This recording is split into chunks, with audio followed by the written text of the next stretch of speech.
Welcome back to True Tale Stories. The rain came down hard that Thursday evening, drenching everything in sight. At a small bus stop, 29-year-old Natalie Monroe sat on a worn bench, trying to shield her little girl from the cold October downpour. Her uniform was soaked from another double shift at the diner, her shoes patched with cardboard, and her body ached from exhaustion. But none of that compared to the heaviness in her chest.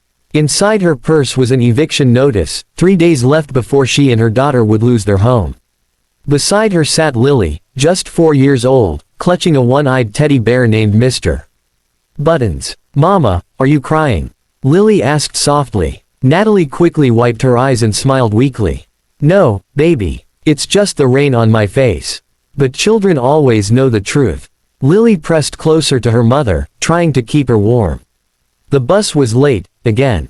Natalie checked her phone. 2% battery. She sighed. Everything felt like it was falling apart. No money for a cab, no one to call, and no way to keep her daughter dry. Then, through the curtain of rain, Lily pointed down the street. "Mama, look." A man was walking toward them, wearing an expensive suit that was already soaked through. His dark hair was slicked back, and he moved with purpose, speaking sharply into his phone. "I don't care what the board thinks," he said. "If they can't support the expansion, they can find another CEO." He ended the call and slowed his steps when he saw Natalie and Lily huddled together.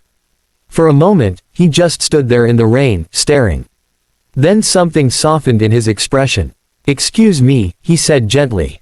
Natalie looked down, pretending not to hear. "Miss." He tried again. "Are you all right?" Lily tugged at her sleeve. "Mama, he's talking to you." "We're fine," Natalie said quietly.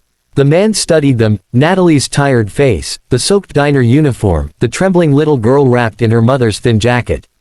"You don't look fine," he said softly. "We're just waiting for the bus," Natalie replied. He glanced down the street. The buses stopped running this route 20 minutes ago. There was an accident blocking the road. Panic filled Natalie's chest. How would they get home? It was too far to walk, and she couldn't afford a cab. Lily looked up at the man. "Maybe that man will help us," she said with the innocent faith of a child. The man's expression changed again, gentler this time. "Your daughter is right," he said. "I can help." He pulled out his phone. "Let me call you a car." "No charge." Natalie hesitated. Pride was sometimes the only thing she had left. "Why would you do that?" she asked. "Because someone helped me once," he said quietly. "And I never forgot." Before she could respond, he was already arranging the ride. Then he took off his suit jacket and handed it to Lily. "Here," he said. "You look cold." Natalie shook her head. "We can't accept that." "Please," he insisted. "It's just a jacket." But they both knew it wasn't just a jacket, it was kindness. Lily reached for it, and he draped it over her tiny shoulders. "What's your name?" he asked. "I'm Lily," she said. "This is my mama, Natalie. And this is Mr. Buttons." "Nice to meet you, Lily," he said with a smile. "I'm James." He glanced at Natalie. "May I sit?" She nodded. There was something about him that felt safe. James sat down on the wet bench, not caring about his expensive clothes. "So, tell me about Mr. Buttons," he said to Lily. And she did, talking about the brave teddy bear who protected her from monsters and loved peanut butter sandwiches. James listened as if every word mattered. Natalie watched him, unsure what to think. Why would a man like this care? When the car finally arrived, he helped them stand. "Your ride's here," he said. Then he handed Natalie a business card. "Thornton Holdings. I own a few properties," he said. "We're always looking for reliable people. Call me tomorrow. Ask for James Thornton." Natalie wanted to thank him, but the words caught in her throat. "I don't have experience with that kind of work," she said. "You have experience working hard," James replied. "That's what matters." As the car pulled away, Natalie saw him still standing in the rain, watching until they were gone. The next day, Natalie called. James answered on the second ring. "I was hoping you would," he said. 2 weeks later, she started a new job at his company, better pay, steady hours, and even a small apartment to stay in.